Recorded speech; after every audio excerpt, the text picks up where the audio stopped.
हरि ओम नमो नमः। तर आम्ही पहिल्या धड्यातल्यान सुरुवात करूया। प्रथमः पाठः वयं वर्णमालां पठामः। वर्णाः द्विविधाः भवन्ति, स्वराः व्यंजनानि च। तर वर्ण दोन तरेचे असतात, स्वर आणि व्यंजन।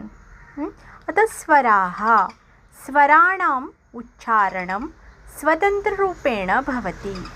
स्वराः द्विविधाः सन्ति, समानक्षराणि संध्यक्षराणि च।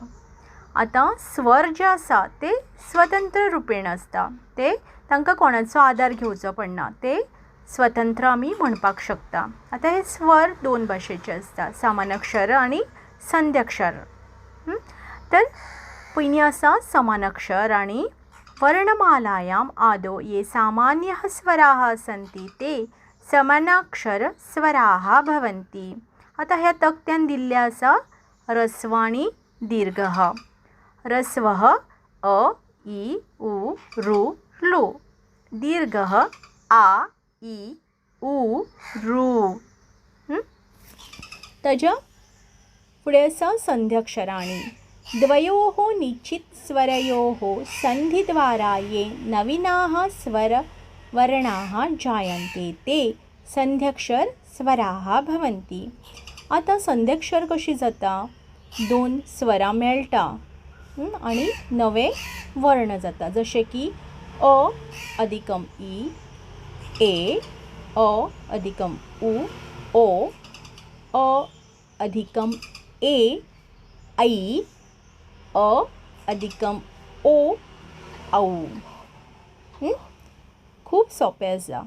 ताजे नंतर आसा अनुनासिक स्वराः। आता अनुनासिक म्हणजे खंयचे स्वर जे आमी तोंडांतल्यान तशेंच तोंडांतल्यान उच्चारता आसतना नाकाचोय जेन्ना उपेग जाता ताका आमी अनुनासिक स्वरा अशें म्हणटा, जशे की ए, आ, ए, ओ, ओ, रो, रो, लो, ए, ऐ, ओ, औ।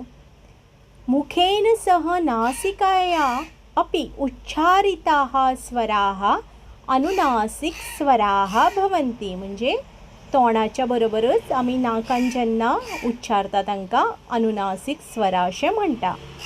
धन्यवादाः। परतून मेळया। देव बरें करूं।